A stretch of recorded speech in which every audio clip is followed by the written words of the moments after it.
Let's create a function that acts as a calculator.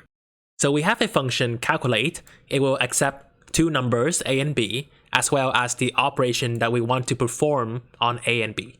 If the operation is a plus sign, then we will return a plus b.